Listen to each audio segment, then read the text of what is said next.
Ya, kita lanjutkan diskusi. Mas Arief, menyambung tadi, kalau memang kemudian masyarakat kita sudah pintar, sudah cukup kritis, dan juga melihat memang tidak bisa dilepaskan dengan hal politis, ataukah justru ini bisa menambah elektoral untuk lawan politik?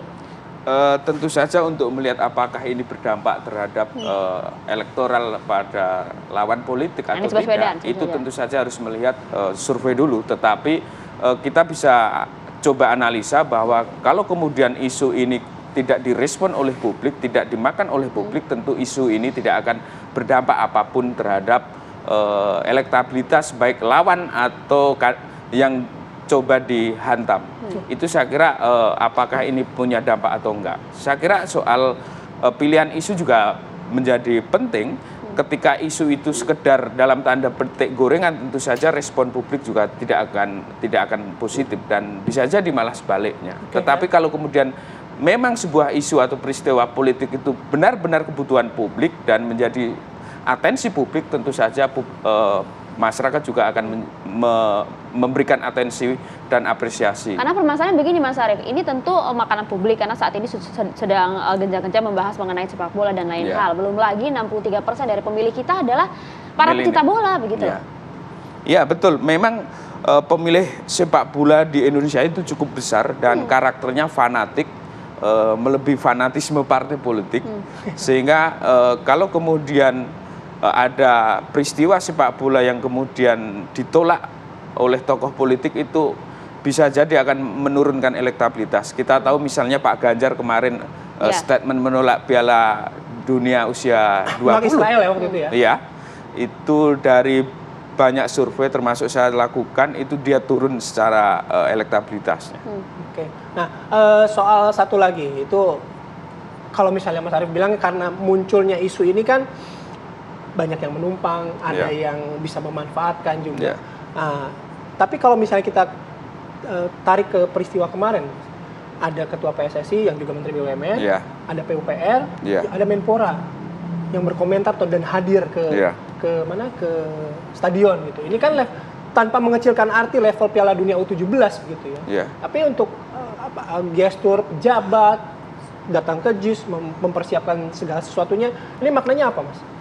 Saya kira kalau Menteri PUPR terus Ketua Umum PSSI, saya kira dalam konteks menyiapkan ketika JIS ini diproyeksikan sebagai stadion untuk Piala Usia 17, saya kira sebagai persiapan untuk melakukan pertandingan itu. Positif artinya? Saya kira positif.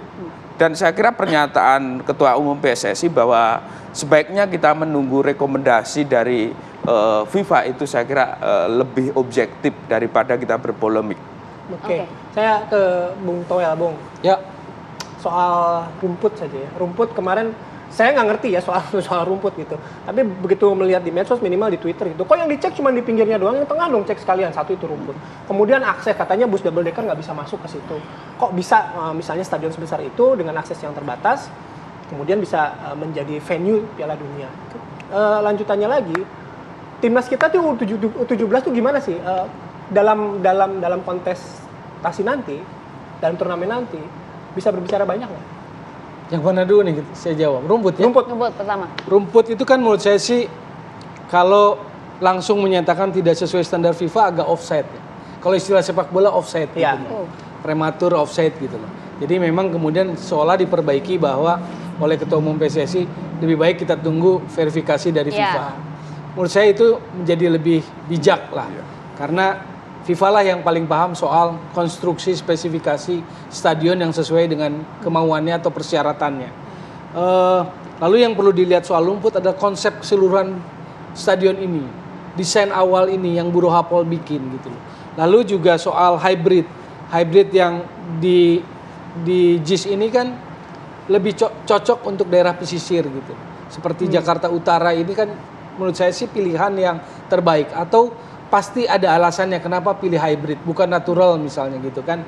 Nah kemarin begitu ada pernyataan mau diganti natural, ini kan maksud saya jangan gegabah, jangan kecepatan supaya nggak offset, itu poinnya. Satu, karena kalimat tidak sesuai standar FIFA itu jadi sensitif. Kan begitu kan, karena ada spektrum politik tadi, seolah mendowngrade dan sebagainya dan sebagainya. Sekarang bicara yang teknis, timnas U17. Timnas U17 kita memang tidak lolos ke putaran final Piala Asia U17.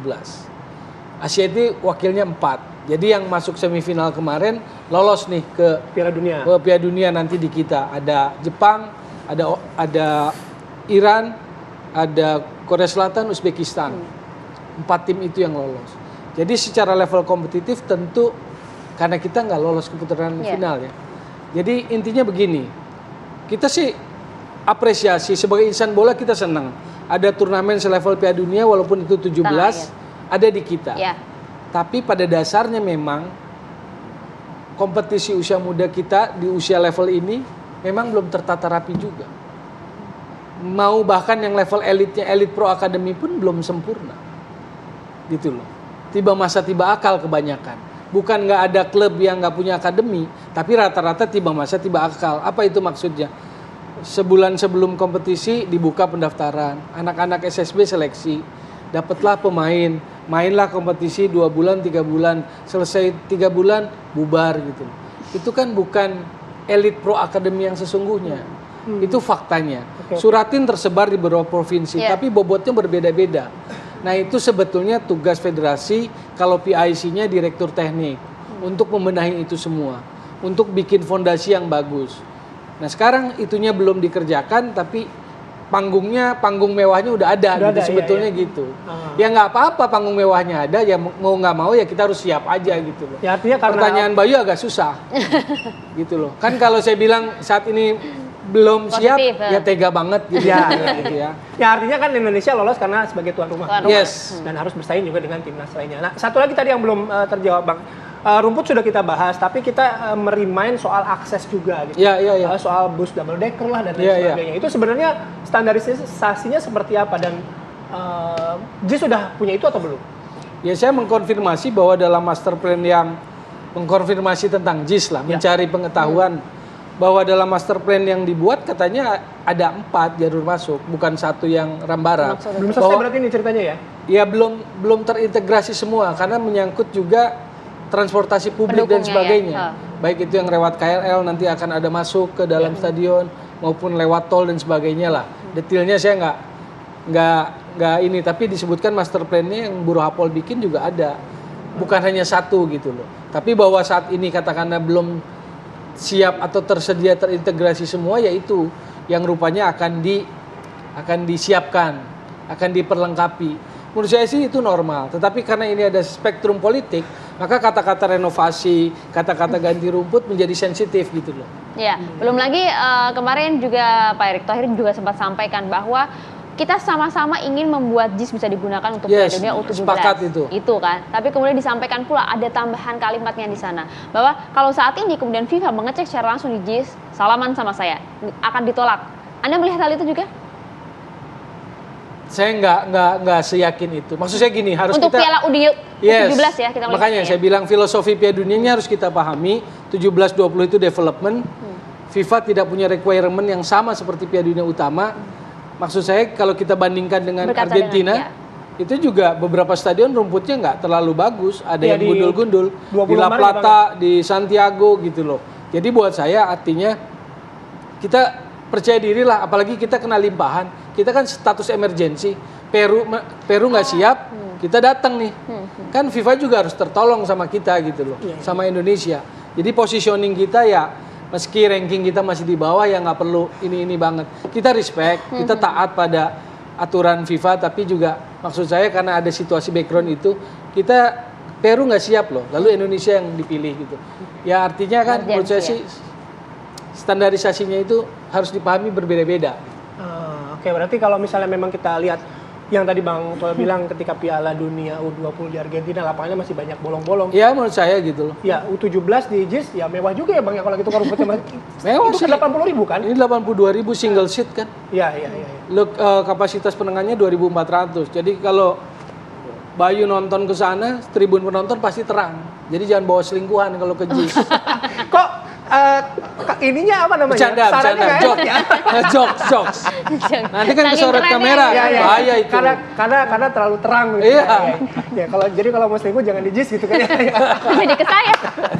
Mengingat ini Piala Dunia U20 akan digelar November-Desember. Yes. Indonesia tentu berada di musim penghujan. Yes. Nah, apa paling tidak kriteria untuk stadion yang akan dipilih nanti?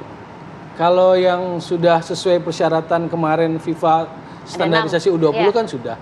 Berarti oke itu masuk. Tetapi yang natural grass, yang rumput alami, ya waspadalah dengan musim penghujan itu. Drainasenya harus bagus.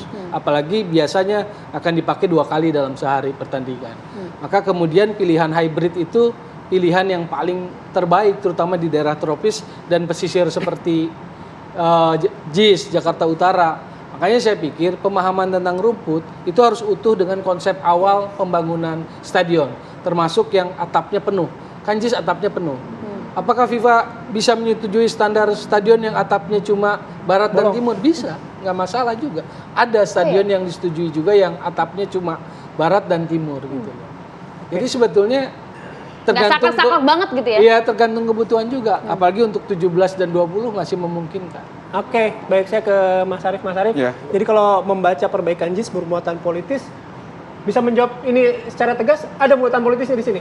Saya kira dari sisi teknis ini kebutuhan untuk mengikuti Piala Dunia usia 17, tetapi karena momentum politik, ada pihak-pihak tertentu yang memanfaatkan untuk mendapat insentif politik.